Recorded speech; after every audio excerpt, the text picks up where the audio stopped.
যদি আমরা সহ্য করতে পারি, আজকে যদি বৃষ্টি আসে আমরা বৃষ্টির মধ্যে ভিজতে পারব না ইনশাআল্লাহ? পারব তো?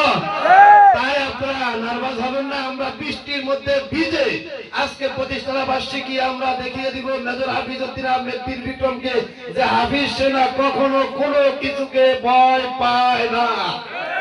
তাই কোনো বৃষ্টি নয়, কোনো অপশক্তি নয়, আমরা মাঠে আসি, মাঠে ছিলাম, মাঠে থাকবো।